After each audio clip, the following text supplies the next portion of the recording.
आज हम लोग कोशिका यानी सेल के बारे में जानेंगे। क्या आप बता सकते हैं कि असल में जीवित वस्तुएं जीवित क्यों होती है? आखिर ये कैसे संभव होता है कि जीवित प्राणी बढ़ते हैं, प्रजनन करते हैं और वे अपने घाव को भी ठीक कैसे कर लेते हैं?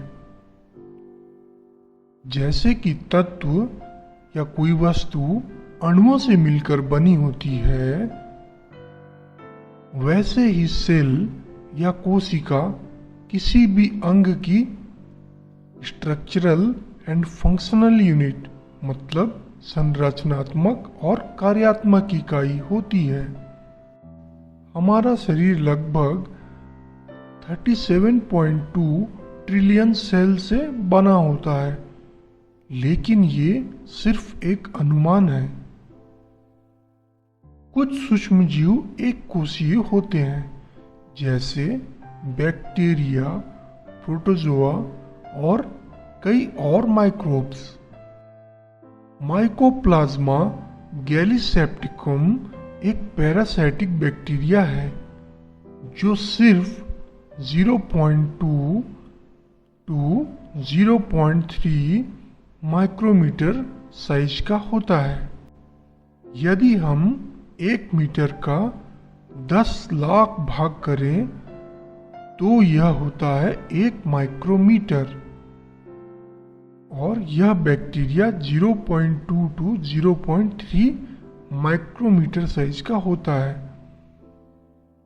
जबकि कुछ सेल बहुत बड़े होते हैं, जैसे ऑस्ट्रिच का अंडा जिसमें लगभग 170 mm बाय 130 mm साइज का सेल पाया जाता है।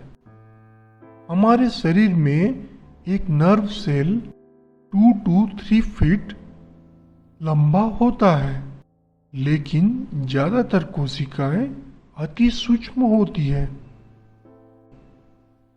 हमारे खून की एक बूंद में लगभग 50 लाख आरबीसी मतलब रेड ब्लड सेल्स होते हैं। ये सिर्फ खून की एक बूंद में पाई जाती है। यदि आप एक जीवित कोशिका के बारे में सोचेंगे तो ये एक जेली के टुकड़े जैसी होती है जो एक पतली परत से ढकी हुई होती है।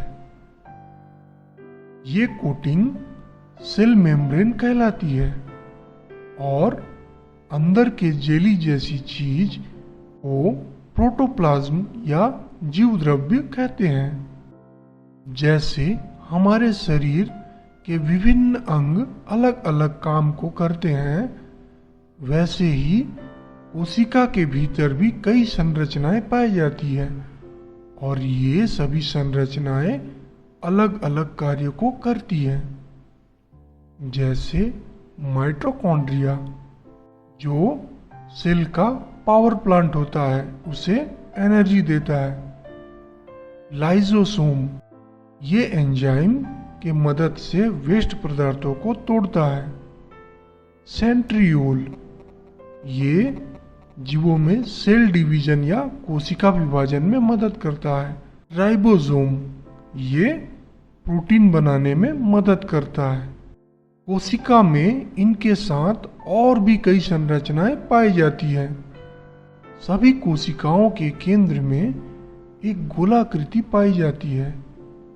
इसे न्यूक्लियस या केंद्रक कहते हैं। यह कोशिका के सभी कार्यों को नियंत्रित करता है। और हाँ, क्रोमोसोम भी यहीं पाया जाता है। इसी क्रोमोसोम्स में जीन्स होते हैं। ये जीन्स बहुत ही महत्वपूर्ण होते हैं। इनमें डीएनए होता है। ये ही आनुवंशिक लक्षणों को पीढ़ी दर पीढ़ी पहुंचाने का कार्य करते हैं। आपका शरीर कैसा दिखेगा, ये जानकारी डीएनए में होती है। जीन में इकट्ठी जानकारी ही ये तय करते हैं कि आपके त्वचा का रंग कैसा होगा, आपकी लंबाई कैसी होगी, आप छोटे होंगे या लंबे, आप मोटे होंगे या पतले। पिता के बहुत से लक्षण पुत्र में अपने आप आ जाते हैं, क्योंकि ये जीन्स ही गुणों को एक पीढ़ी से दूसरे पीढ़ी में पहुंचाती है। तो आज के लिए बस इतना ही।